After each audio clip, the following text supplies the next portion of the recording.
Good morning, good afternoon, good evening, everybody. Welcome to another DxO webinar. I am your host, PhotoJoseph. If you're not familiar with me already, I am a photographer, filmmaker, content creator, YouTuber, all that good stuff. PhotoJoseph, absolutely everywhere. Would love to see you on the socials and everywhere else. And today I'm going to be taking you through a couple of different workflows for portrait photography. Before we get too far into this, I want to make sure that you all can see and hear me just fine. So give me a quick little shout out in the chat room. I want to make sure that everybody's seeing and hearing me. And also want to let you know that, so this webinar today is unique. This is a one-off. We're not repeating this one, as goes for the rest of the webinars this month. We are having quite a few of these webinars, a couple a week over the next month, and there's going to be no repeats, which is really awesome. So let's see, everybody's saying that you can see me. Excellent, great, yes, excellent, awesome. Thank you guys very much. As you saw, you do have this chat room here. If throughout the presentation today, if you have any questions at all, go ahead and drop them into the questions area where you're chatting with me right now. I will not be doing Q&A at the end. I will in fact be doing Q&A throughout. If you haven't attended one of these before, you'll know basically anytime there's a pause, a wait while I'm waiting for something to load, or just any opportunity to, I'll jump over and try and answer your questions. If you don't get a question asked or answered, or you think of a question afterwards, feel free to hit me up on social media. Twitter is definitely the best. Again, at PhotoJoseph on Twitter. You can at me on there, and I will do my best to answer your questions. Let's see, other housekeeping. If because there are so many of these, if you haven't registered for others of these, they are ongoing, as I said, a couple of weeks over the next month or so, and you can get those by going to well, you probably got a email blast about it, but also if you just go to nickcollection.dxo.com, you will see a pop-up there about the webinars where you can register for them. Final bit of housekeeping, I think. This session today is being recorded. You should receive an email 24 hours after this ends with a link to the recording. So if you missed any part of this, or you just want to watch it again, you'll be able to go back and check that out. So with that said, I do believe we're ready to go. One person saying they don't see anything, everybody else is saying they are. So if you're not seeing anything right now, then check your GoToWebinar panel settings. You can hide the picture of me, you can hide the picture of my screen, but you should be seeing both right now. And we're just gonna get started. So actually, before I even dive into the photo itself, I wanna talk about portrait photography as a whole and my approach to it, if you will. I do a fair amount of portrait photography. These days, I do less commercial work. I don't bring that many people into the studio for portrait photography, for portrait photos, because it's just, I don't know, it's kind of something I'm not super into anymore. I used to do a lot more of it. And these days, more of the portrait work that I do is kind of creative portraiture and street photography, a lot of street photography. I'm not showing you street photography today. Everything today is posed kind of studio, more traditional portraiture, but that's more of what I'm doing these days personally. Now, the first couple of photos that we're going to look at today were shot at we call this a slam. It's a photo slam. It's this local event that I have where I live, where a bunch of photographers and a bunch of models come together for the exclusive purpose of shooting, working together. So the photographers get photos, the models get photos, makeup artists come in, prop designers come in. It's kind of this big community event. It's really, really cool. And out of that, we are able to make some really interesting photos. And so the first two photos I'm using today are from a recent event that was kind of a, what do you call it? Like an apocalyptic, post-apocalypse world kind of a thing. People are wearing kind of funky, cool clothes, and it was an opportunity to do some cool lighting and stuff like that. So that's what I'm going to be working with today for the first two photos. Both of them we're going to take different looks, different approaches towards the looks, but they're both going to be kind of a bit edgy, grungier type of looks that I'm going to be going after. And then I'm going to finish with a more traditional portrait. A funny story, when I was looking for photos for this, I wanted just kind of straight studio photography. And usually when a client comes in for a studio portrait, I'm not having them sign a model release because this is for their own use. I don't need the rights to it to use for things like this. And I've just realized the fallacy of that, because I was pulling up portraits. I'm like, oh, I don't have the rights to this. I don't have the release for this. I don't have a release for this. I even emailed a couple of people. They're like, yeah, I'd rather you don't. So, so the one kind of clean, normal portrait that I have in here is a bit more playful. It was someone that I did hire to come in to do a project. So, but they are still, it's kind of a traditional white background type of a photo. And with that one, I'll be taking a much more traditional look. So the photo itself may not be super traditional, but I will be taking a more traditional approach to the treating of it. And also I will be doing a batch processing on it. So we're going to do two that are kind of edgier type photos, and then one we're going to do a more traditional. And I'm going to show you how to do a batch processing on it, because obviously if you're doing a portrait shoot for a client, odds are you're delivering multiple photos, and it's helpful to see how to batch that, because once you design a look for it, you're probably going to want to go about doing them all that way. All right, let me take a quick look at the questions real quick, see if there's anything that I need to address right away, and then we will get going. Edwin saying, excellent tutorial in PhotoLab 2, just caught it a few days ago. Oh, you're good. Excellent, thank you for saying that. All right, we are good to go. So I'm gonna be working in Photoshop primarily today, obviously then jumping into the Nik filters from Photoshop. You can do this from Lightroom Classic. It's a little bit more convoluted to go from Lightroom CC. I've talked about that in previous webinars, and actually there are blog posts at the DxO website. If you go to DxO.com, click on the blog button up at the top there, you'll see some articles that I've done on how to do different workflows from different apps. You can of course also use PhotoLab, which is included in Nik Collection 2, but I'm going to be using Photoshop today. We're starting off with this photo here, which is, you can see, kind of a cool, this is actually natural light. There was light coming through a door behind me, and then there's obviously the window in front of me. So all natural light here, which was kind of a cool, like found this neat light in this warehouse we were shooting in.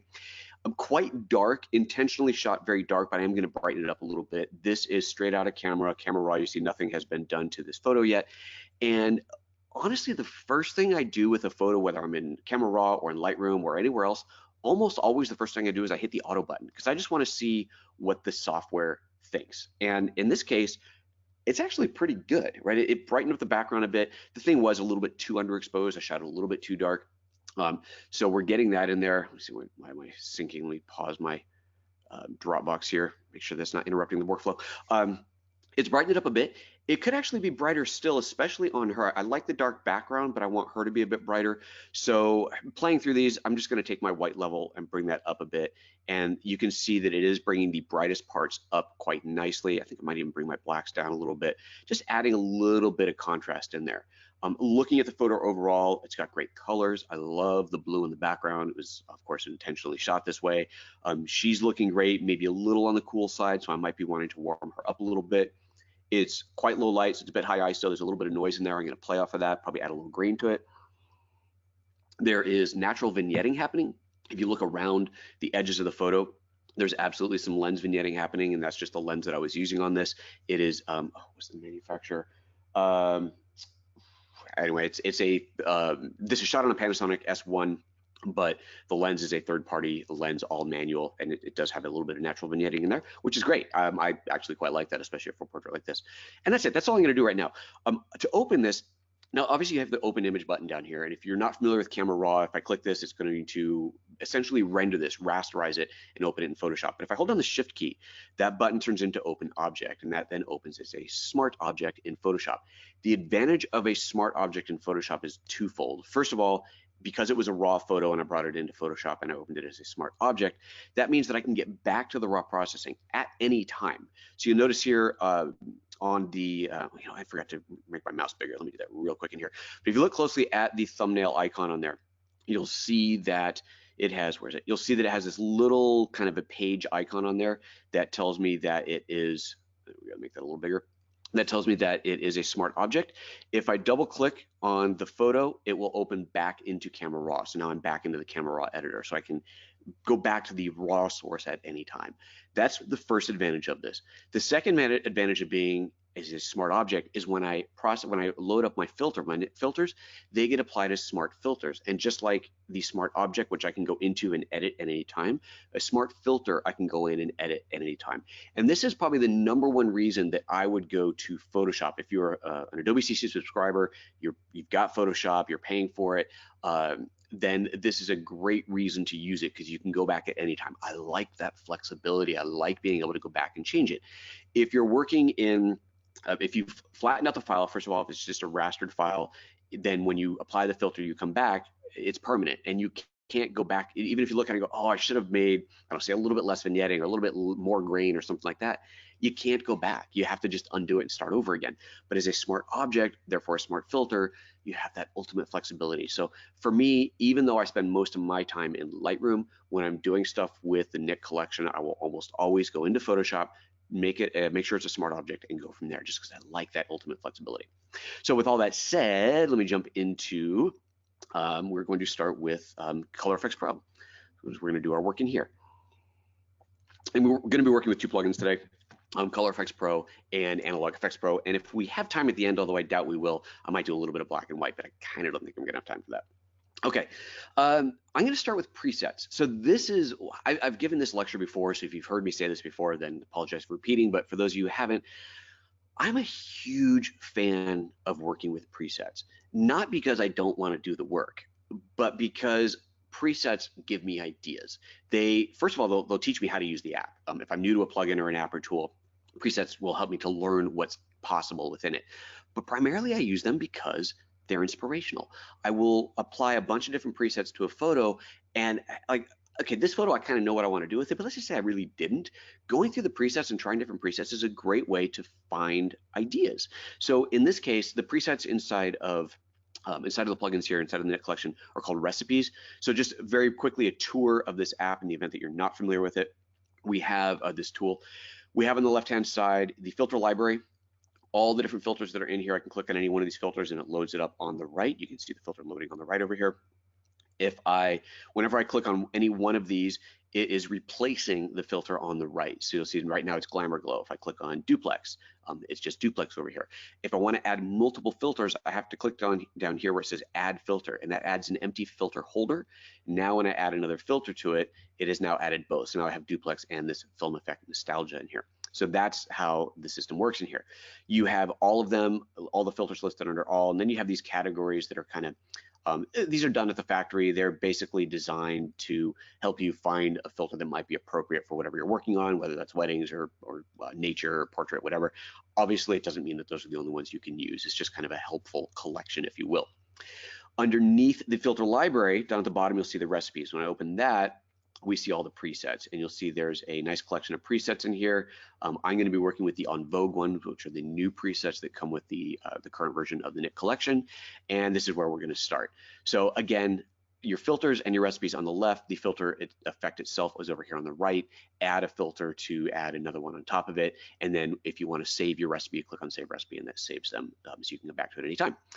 Let me take a quick look at the question, see if there's anything that's popped up, and ooh, someone says sound keeps breaking away. Oh, that's not good. And I know that I've got nothing going in the background. Actually, I'm going to double check a backup, make sure it's not running. But I did pause it already. Just going to double check that.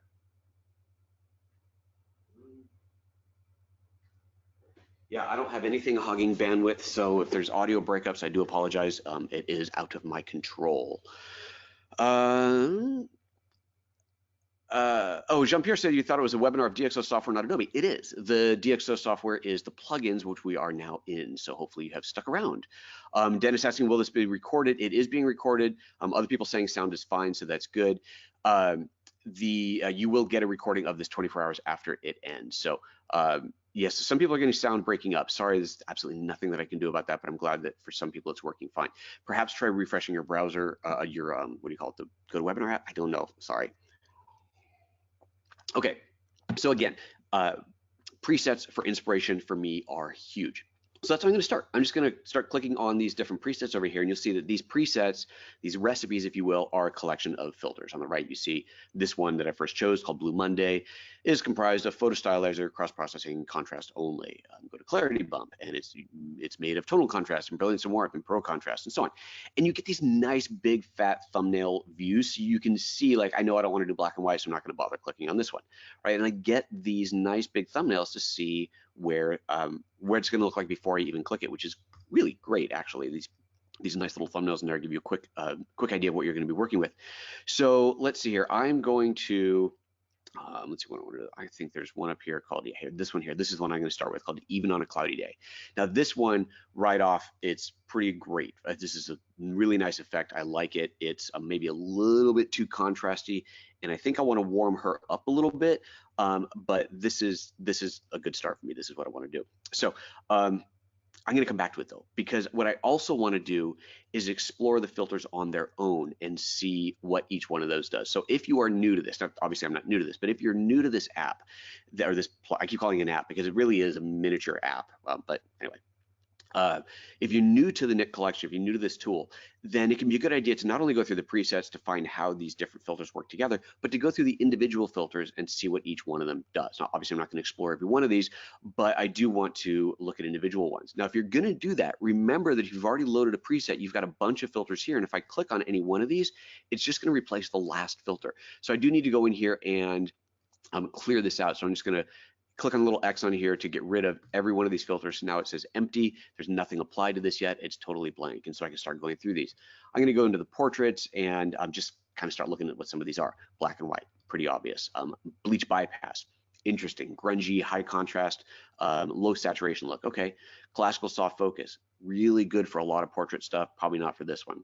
Contrast only, good to know. If I just need straight contrast, I got a filter for that, and so on and so on. And so things like Film Effects Vintage, this is a fun one. Right, in Film Effects Vintage, you look over here and you've got controls of saturation, warmth, vignetting, and then you have this film type. Now, they're just numbered, so that you don't get a good preview of what they're going to do. There's no name describing them, but as you can see here, as I roll my mouse over it, it updates almost instantly on the screen. And incidentally, this Mac that I'm doing this on is a pretty old computer. It's a 2015, I think, iMac, so this is not latest and greatest technology by any stretch of the imagination. The fact that it's updating this quickly tells me that it's, the software's doing pretty good. This is pretty nice, efficient software in here. So I can go through and try these different film looks in here, and there's a lot of really cool ones in here, so that's good to know. Actually, I quite like that one, number 16. That's kind of neat. So again, see, just inspiration. One of the things I see about this that I go, oh, maybe I like is this kind of reverse vignetting that's happening, whitening around the edges. I said earlier I like the darkening. Maybe I'll go the other way. I don't know. We'll see. Here's two examples that I want to show where you can tell by the name, of course, what it's going to do, but also to point out that a filter will enhance an image. It's not going to completely change it. And if you're trying to completely change the image, you're probably not going to get there. So here's what I mean by that. Let me just turn this guy off. This is a dark image, right? This is a dark, low light image.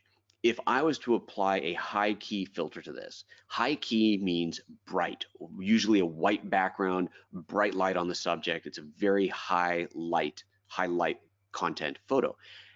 This filter is designed, the high key filter is designed to enhance a photo that's already like that. If I add it to this photo, it's not going to suddenly make it high key. It just makes it ugly. It washes it out and looks kind of ugh. But the flip side of that is the low key. Low key is more like what this is, not low key like in the God of, anyway. I click on low key, and this has now made that dark image even darker and more contrasty, and that works, right? That filter actually works for this photo. So keeping that in mind when you're playing with them, if you have a photo that's kind of dark and you add the high key filter to it, you can't expect that it's just going to suddenly make a white background and make it all bright and high key.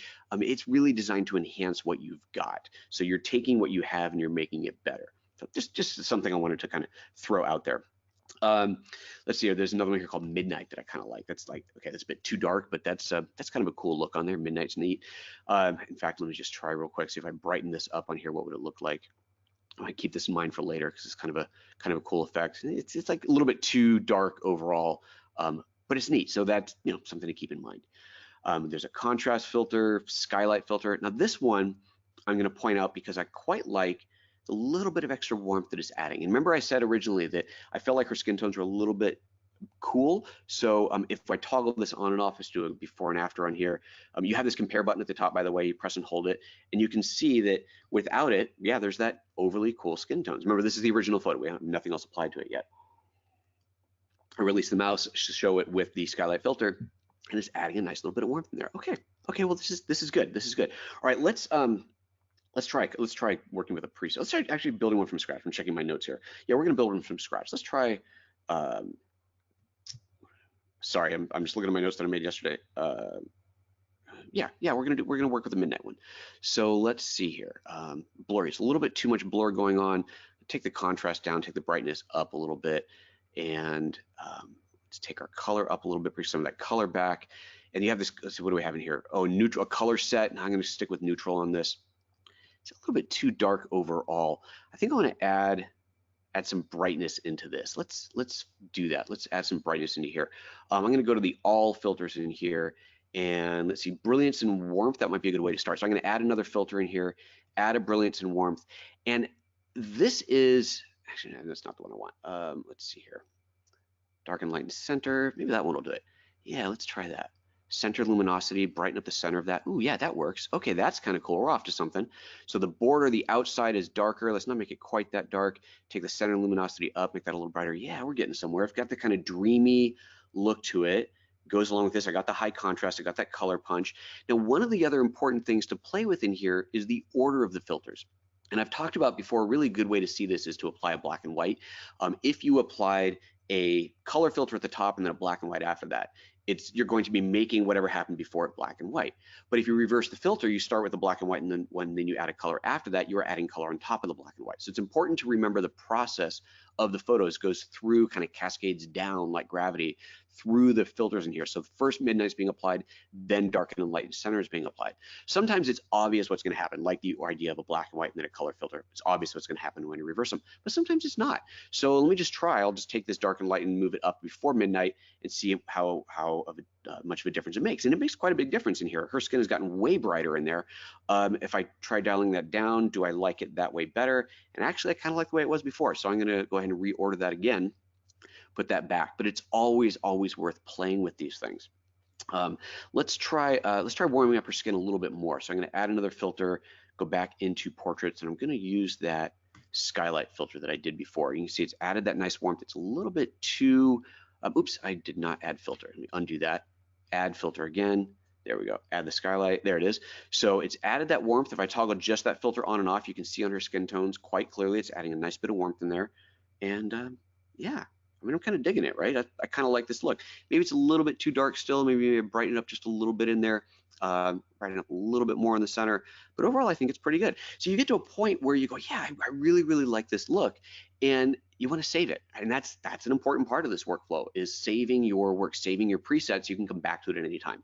And that's what the Save Recipe button is down here. So I hit on Save Recipe, and I'll call this, I'll call this Midnight Blue, and save that. And so now it's added this into my own custom presets in here that I worked on earlier. So I can go back and I can go, well, here's one that I created earlier called a film look.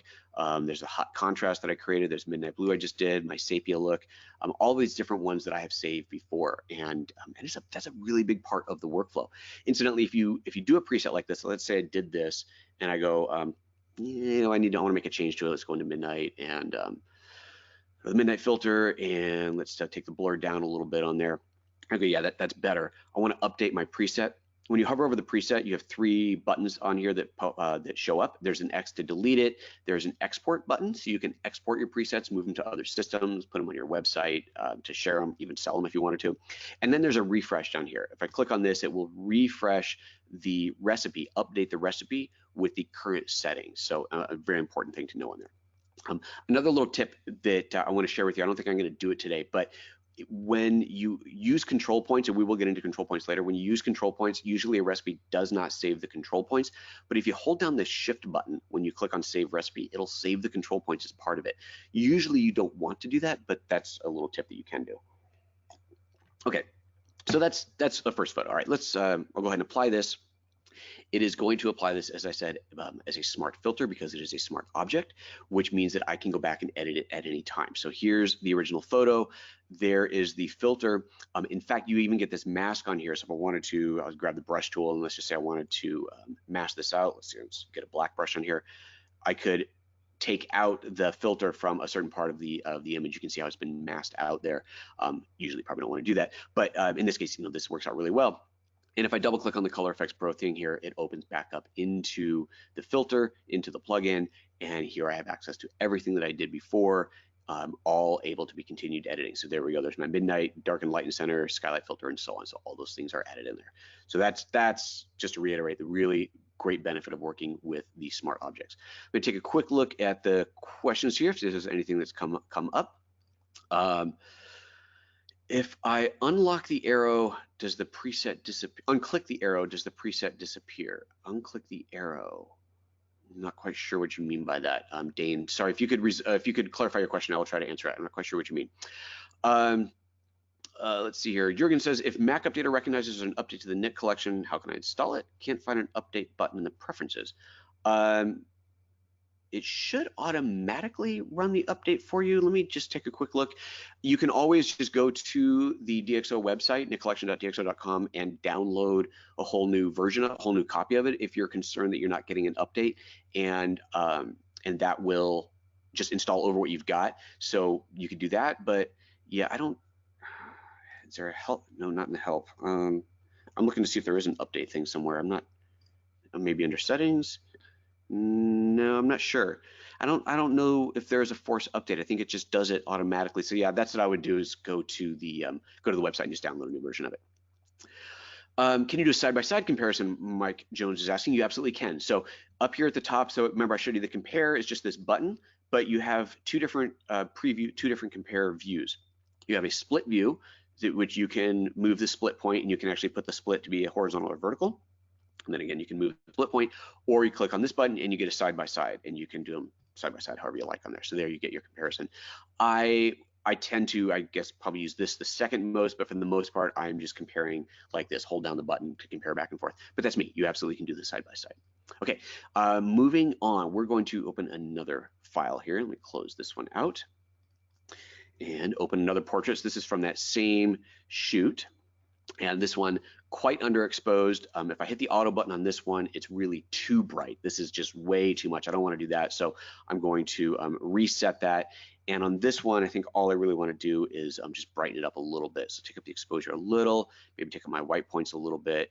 And yeah, that's about it. I want this one to be quite dark and grungy in there. I'll once again hold down the Shift key, open object. So this opens up as a smart object, allowing me to go back in and edit that at any time. Incidentally, if you are opening a JPEG or a TIFF file that is not a raw file, you can convert anything to a smart object. If you right click on it, there will be, there it is, convert to smart object. This one already is a smart object. So anyway, you can convert it to a smart object. It doesn't automatically revert it to a raw file, but a smart object outside of the raw bit, any other file that you convert to a smart object, essentially creates a file within a file. That smart object becomes a file inside of this Photoshop file. So you double click on it, it opens up into a new file that you can edit independently. So that's how the smart object thing works. So let's go in, and this time we're going to use Analog Efex Pro.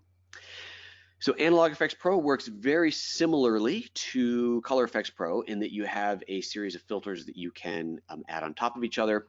It tells me here that it's identified as a smart filter, a smart layer, so it's going to be a smart filter. I can add a series of filters on here, or again, I can work with presets. The UI is a little bit different. One of the things I point out is that the Nik collection has been around for a really, really long time. It was only recently acquired by DxO, and the original development of the Nik collection wasn't all at once. One filter came out, and then maybe a year or two later, another one came out, and so on. And so the interface and workflow changed a little bit over time. That's just kind of the way that the filters were developed. So it's just worth pointing out, sometimes things work a little bit differently than you might expect. So here in Analog Efex Pro, I've got, again, presets over here. The presets here are grouped in tool combinations called camera types. So I've got like a classic camera, black and white, wet plate, subtle bokeh. There's the new on Vogue categories. And then the camera kit where we can create our own. But if I start with classic camera and I just click on one of these, you can see exactly what it's going to look like. So this is going to give that really kind of grungy, faded look on here. And a lot of these analog presets are really quite cool looking, if that's the look that you're going after in here. So I'm going to start off with this one here called Classic Camera 9, and then we're going to modify this a little bit. So let's see, let this load up. Okay, looking like this is kind of cool. It's rich. I mean, this one's really, really dark and faded, but it just kind of works for this image. Her face is kind of dirty. The makeup on makes her look like she's kind of exhausted, maybe crying, just like real grungy look for it. It's kind of cool. So it kind of deserves this kind of grungy filter on it. Now, looking at this one, I'm going to go through the different filters that are already applied to it and see what they're doing. And this is part of learning the tool, coming to understand what's in there, but also looking at a preset and going, I really like it, but, right? It's great, but I want to change something. Something's not quite right, something's too much, and so on. And really the best way to do this is start going through them one at a time and seeing what's in here. So like I go to basic adjustments. Okay, so there's this thing called detail extraction that's been turned up. I mean, I can change it. Obviously I can change it and see what happens on there. Well, it kind of brightens it up a little bit.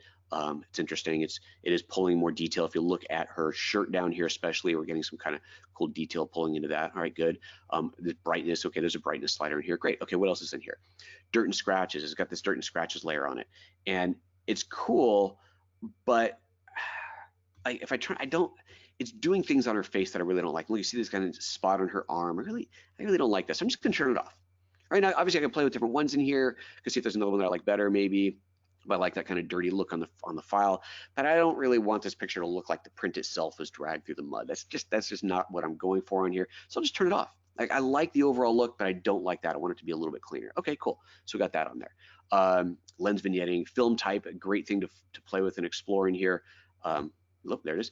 This one, again, like the film preset, the film filter in Efex Pro, there's no naming to these. It's not like, oh, you're loading Agfa 400 whatever film on it. They're just these different presets of warm, cool, subtle films, even black and whites, and they're just numbered, and you just kind of got to click through them and see what the different ones look like and see if there's something that you like better than another one on there. It's just about playing.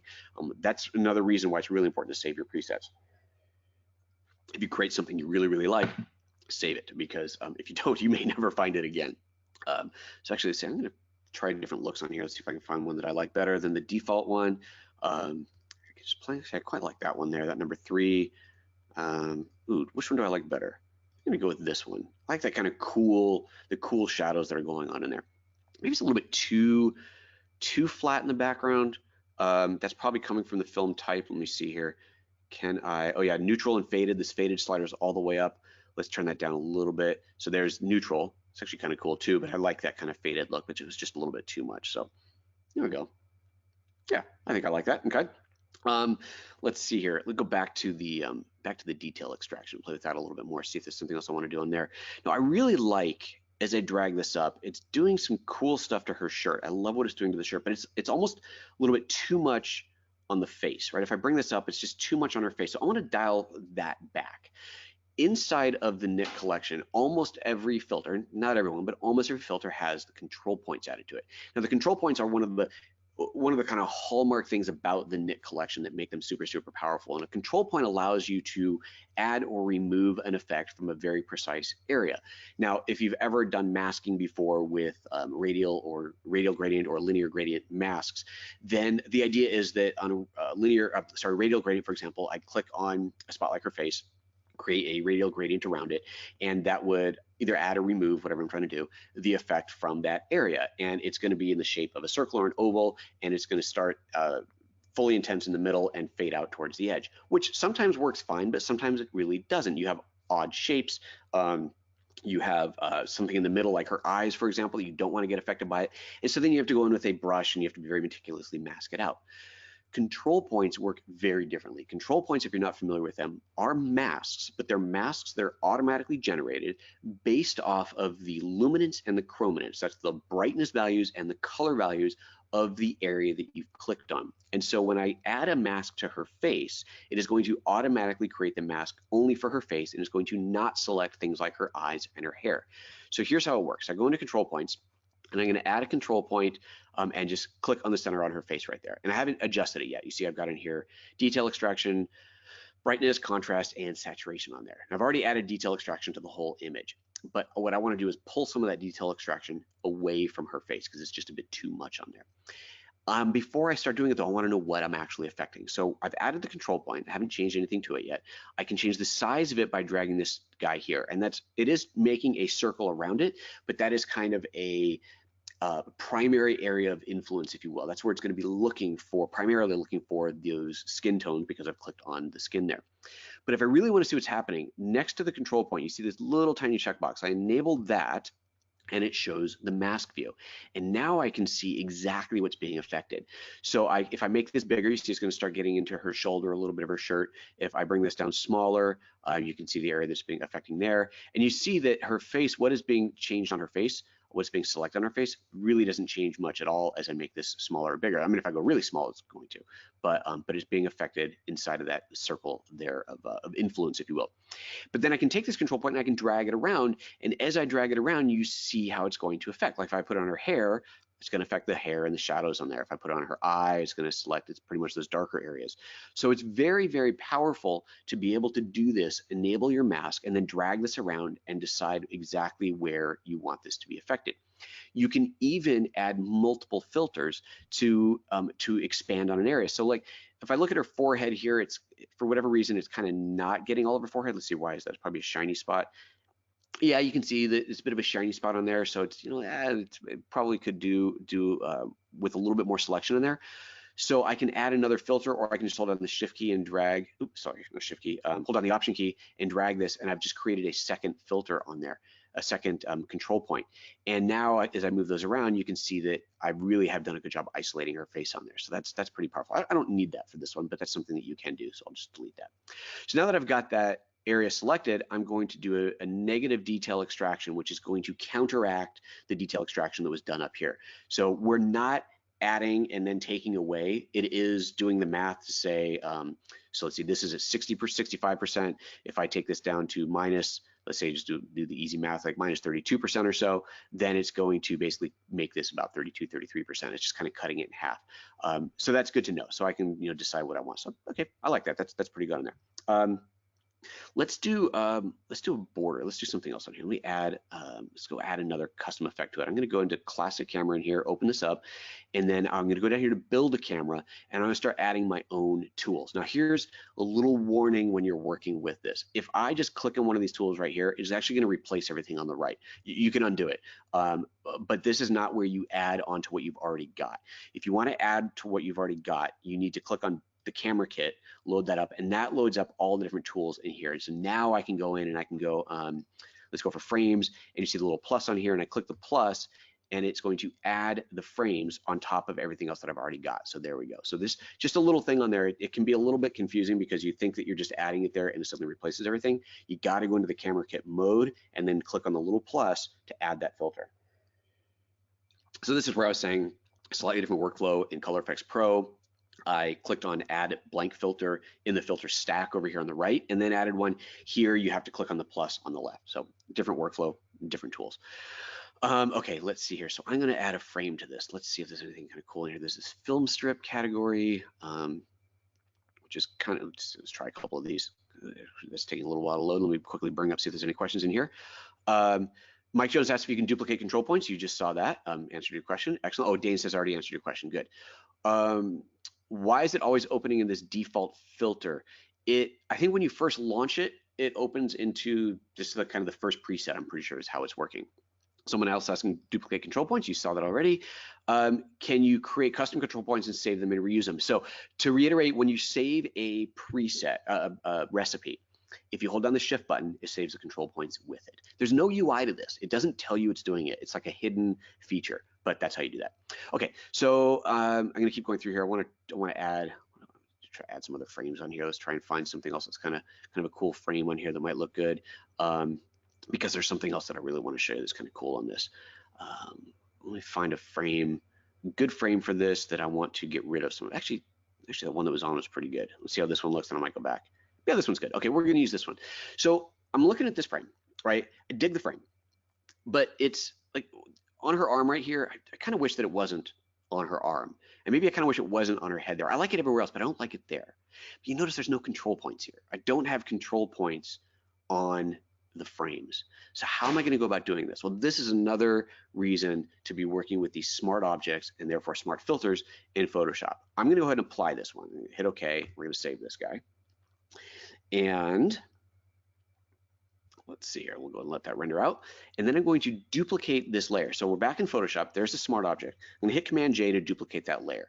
I'm gonna open up the filter again on this top version of it. And I'm going to get rid of the frames in there. So let's do this and let all this load up. See if there's any other questions while that's happening. Kitty Murray, preset suggestions for business headshots when woman has a lot of wrinkles. I'm going to do a more traditional portrait next. Pardon me. Getting rid of wrinkles, probably some negative detail extraction in Efex Pro.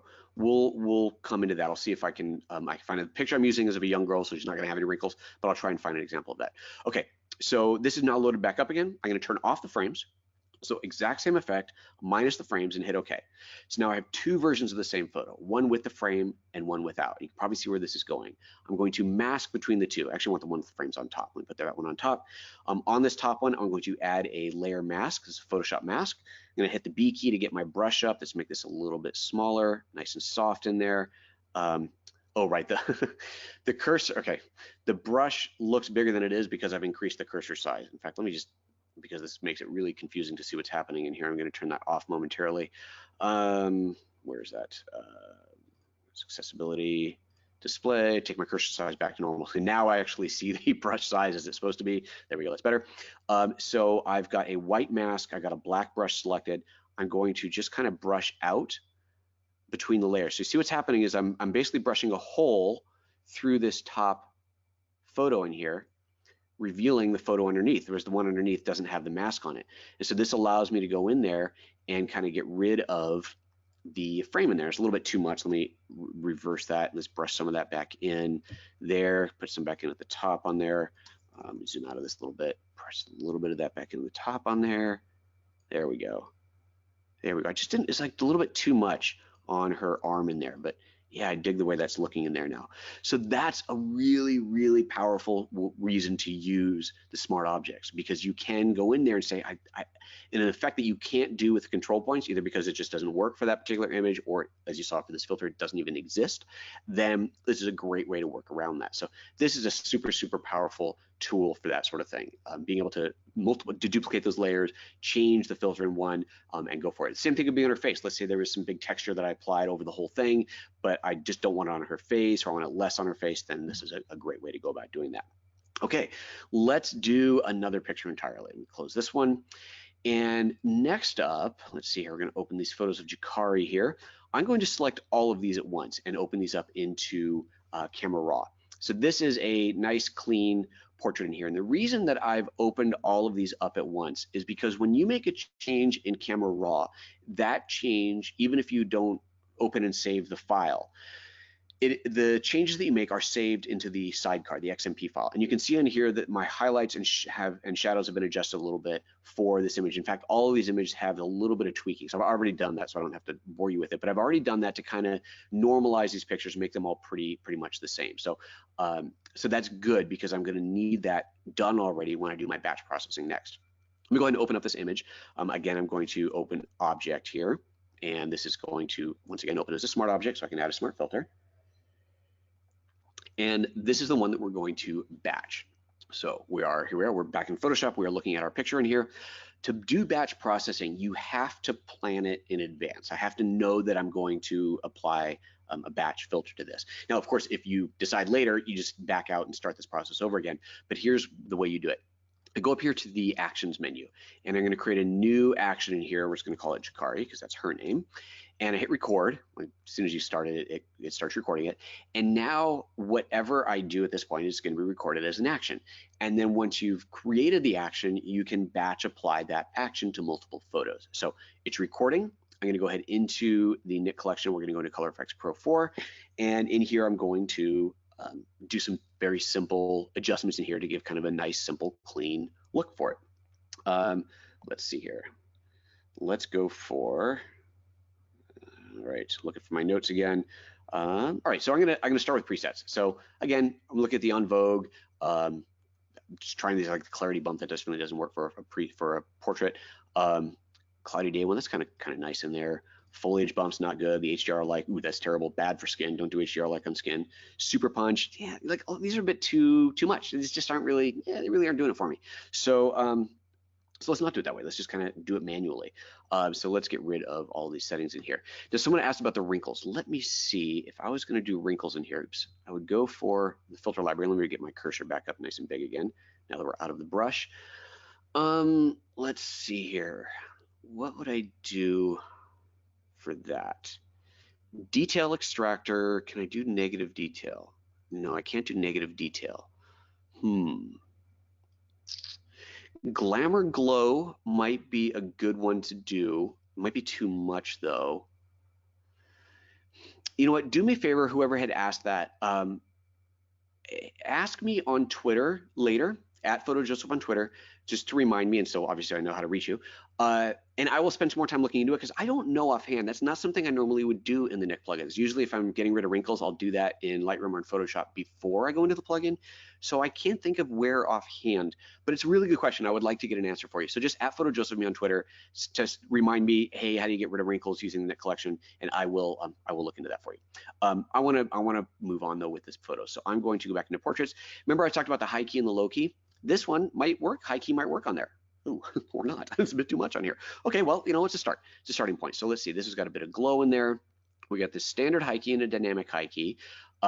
If you're ever wondering what one of these sliders is actually doing, like what's the difference between standard and dynamic high key, obviously you can play with it and try and figure it out, but sometimes it's just helpful to look it up. You know, there is a manual, a guide in here, and I just want to show that to you. If you click on the help button in here, it opens up a web page that it's a little, like you look in here, you go, okay, Efex Pro, I open up the filters and it says black and white conversion. It tells you almost nothing, but there's this view page.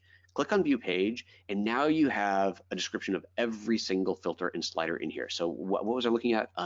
High key, and I want to know the difference between standard and dynamic high key. So I'm going to go back into here. I'm just going to hit Command F to find high key. There it is. There's high key, and I can see standard high key adds a high key effect uniformly. Dynamic high key adds a unique high key effect that changes based on the color and tonality of the original object. This control lightens darker objects more than light objects. Great. Okay, so now I can understand it. Just showing this to you because it's pretty common to be running into one of these filters and you're going, okay, the name doesn't really tell me exactly what it's doing. I'm not quite figuring it out, maybe because that slider isn't really designed for that type of image. So clicking on the help, opening up that filter page and just searching in there, super, super handy. I've been using these filters for years and I still go in there sometimes because I'm like, what is this really supposed to do? And sometimes you go like that one there, you go, oh, okay, it's not doing anything for this image because it really isn't designed for this type of image. So there you go. Just a little thing to keep in mind. All right, I'm going to dial this down a little bit. I lost some color. Let's bring some color saturation back. I want to see if I can make this work. Actually, that is kind of working a little bit. Oh yeah, get that high key look a little bit. So if I toggle this off, yeah, that's kind of nice. It's got that kind of bright poppiness to it. Maybe it's needing a little bit more saturation in there. Let's bring that up a little bit. Let's see here. Let's try standard up a little bit more. Let's try the dynamic up a little bit higher. Oh yeah, that's kind of cool in the dynamic. It definitely gets too high pretty quickly in there.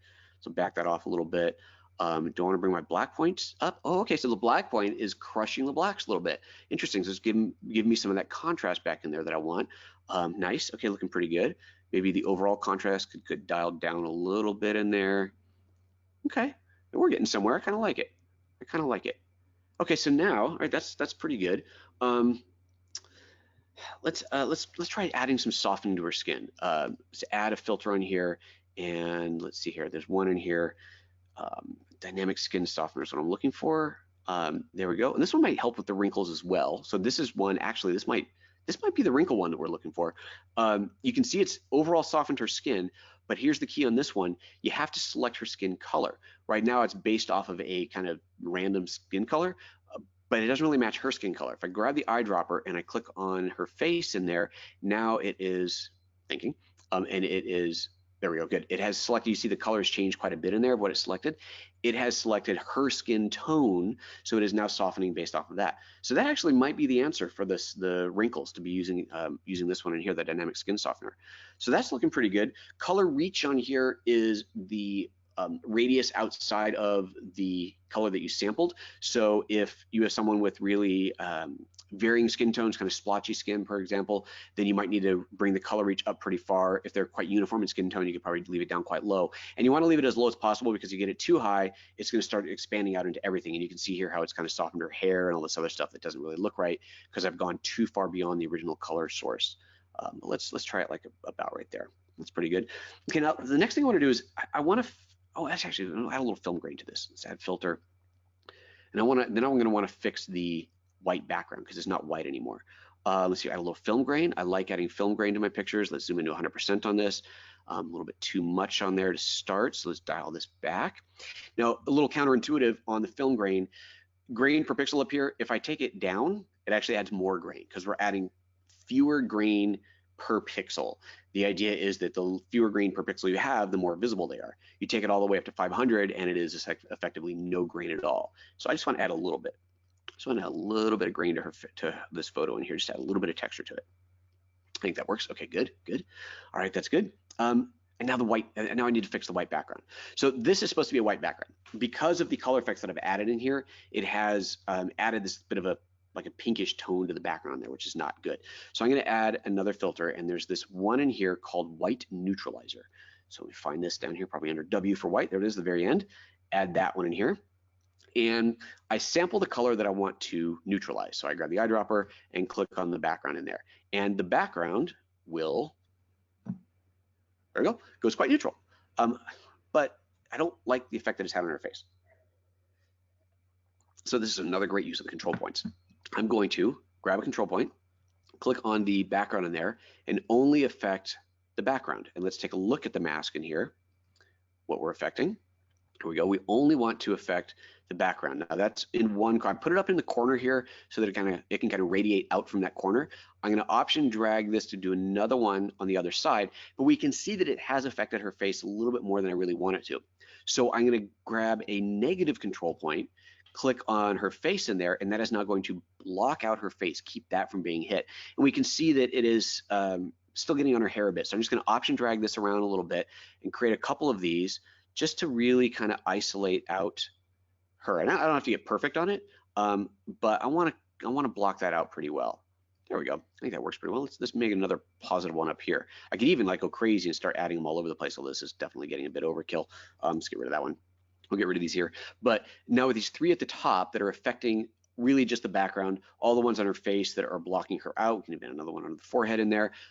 We've done a pretty good job of isolating that out. Clearly there's more I could do, but I probably don't need to. And this is one of those things, don't go crazy trying to isolate a mask perfectly. You probably don't need to. Before you go crazy on it, back up and look at the effect that's being applied and see if it's even worth doing. So you see I've created a whole bunch of control points in here. Let's hide all the masks on these. And now that that whitening of the background there is bring the intensity up a little bit, neutralize whites, bring that up a little bit. And now as I toggle that on and off, we can see it's subtle, but it is bringing that background back towards that neutral white, getting rid of that color cast to it. Okay, so this is great. I like this. I'm gonna go ahead and hit OK on this, and it's gonna save this out. And remember, we're planning on batching this. The whole point here is we're recording this so that we can run a batch process on it later. All right, so there's the effect that it has applied to this image. I'm going to stop recording right now. And you see on here, all it shows in here is the color effects. If I open this, it doesn't show me anything inside of it. It's kind of a hidden, invisible, it's all within there, but that color effect has been applied on there. So now I will, let's see here. I don't remember which one this was. I'm just gonna close this. I'm not even gonna save this one. I'm going to just batch all of the photos in that collection. So I go over here to automate and choose batch.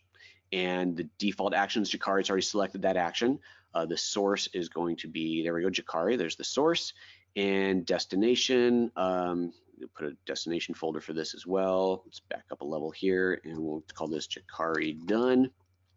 That's gonna be the destination and hit OK. And there we go. So now this is going to, because I did not include the camera raw as part of the batch processing, it is going to open each image up in camera raw. So I could make tweaks on here if I needed to, but remember I had already done all this before. I'm going to go ahead and open this as an object.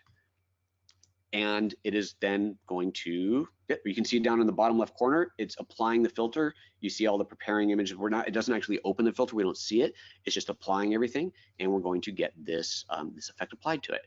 So this is going to just happen over and over again. And we're going to have to manually, because of the way I set it up, I'm going to have to manually open each raw image.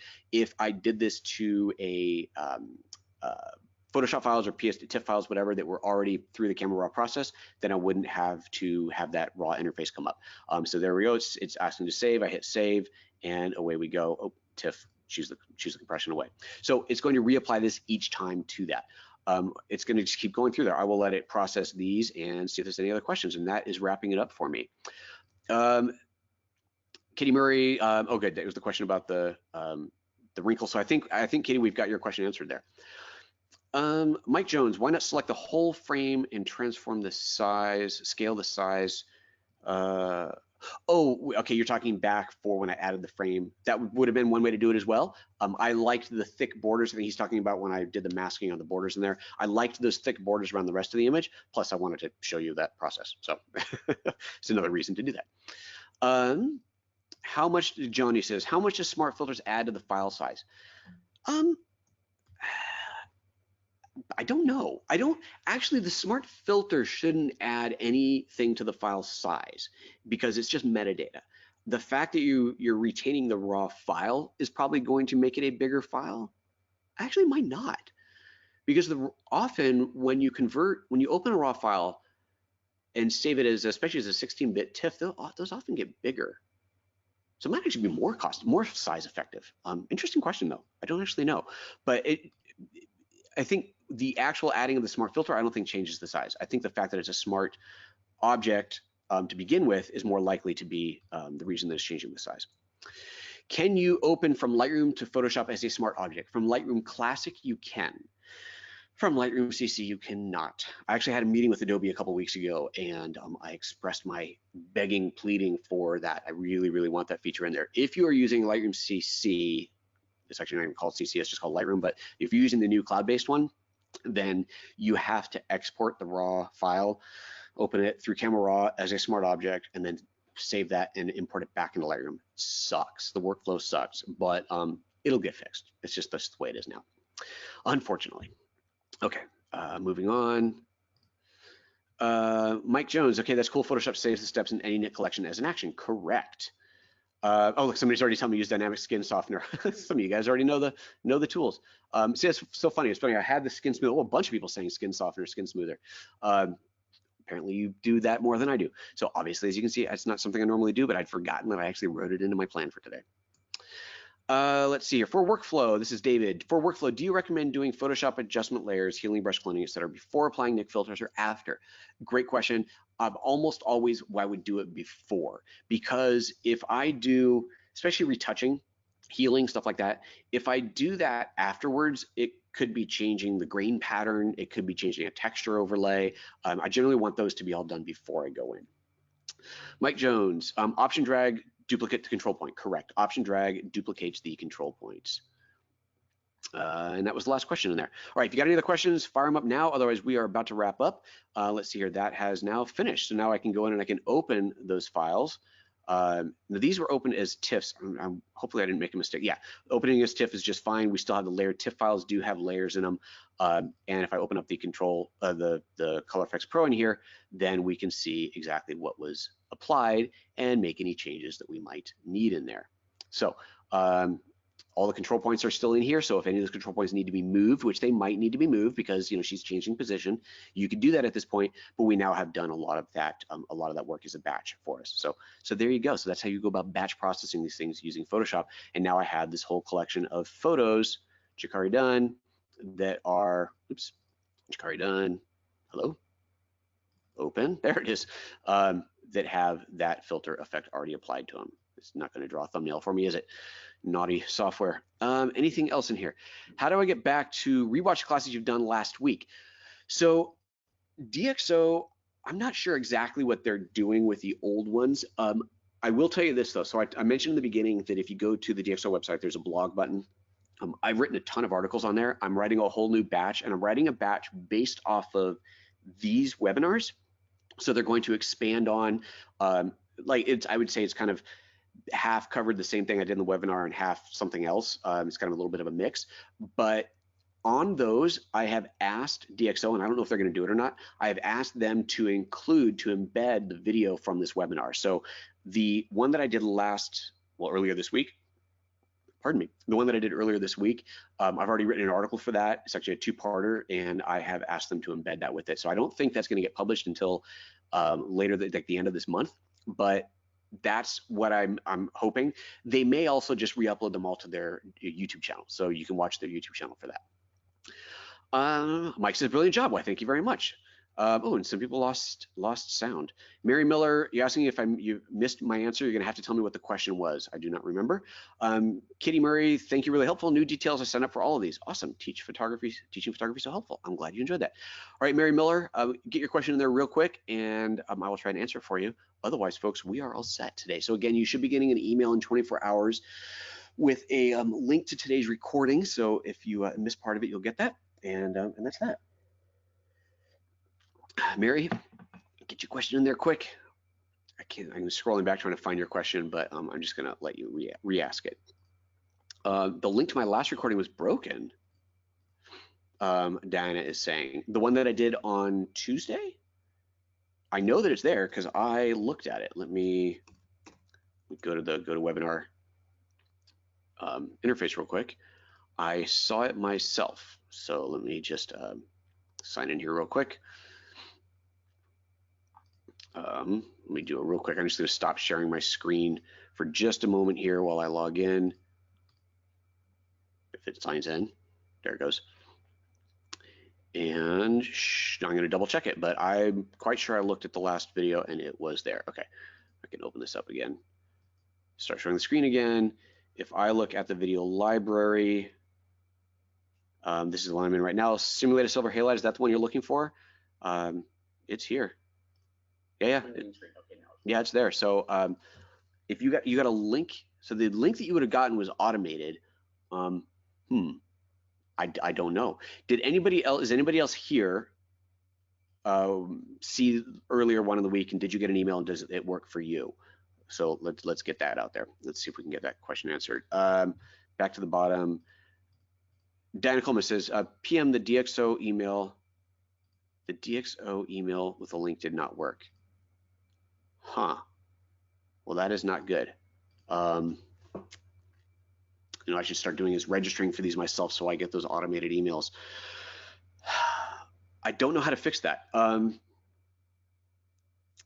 Yeah, I don't know how to fix that because this whole GoToWebinar thing is out of my control. I guess all I can really say is because the video does exist, I will encourage the folks at DxO to upload these to their YouTube channel. So keep an eye on their YouTube channel. That's about the best I can tell you. Sorry, I don't know. To the DxO site for videos, YouTube, youtube.com, DxO, let's see here, YouTube, I think it's just DxO. Yeah, here we go, the DxO channel. Go here and let's see if they've uploaded any of the old ones. The DxO webinar, yeah, so they've added some of the other webinars. Yep, they've added some of the other ones already. Yeah, that's from a week ago, a couple weeks ago. So yeah, they're getting uploaded in there. I do know a lot of people at DxO are on vacation right now, so it might be a little bit slower. It's a French company, and like France kind of shuts down during August. So I know a lot of them are on vacation. So a little bit of patience might be needed, but that's where you'll find it. Okay, that is that, folks. Hey, thanks so much for tuning in today. I really appreciate it. I hope you all enjoyed and learned a thing or two. And again, I encourage you to sign up for some more of these. We're doing a whole bunch more over the course of this month. Check out the DxO YouTube channel. Check out my YouTube channel, PhotoJoseph. Follow me on Twitter, Facebook, everywhere else. PhotoJoseph absolutely everywhere. If you have any questions that you didn't get answered or you think of later, then you can hit me up on Twitter and I'll do my best to answer them. Otherwise, that's it. Take care, everybody. See you next time.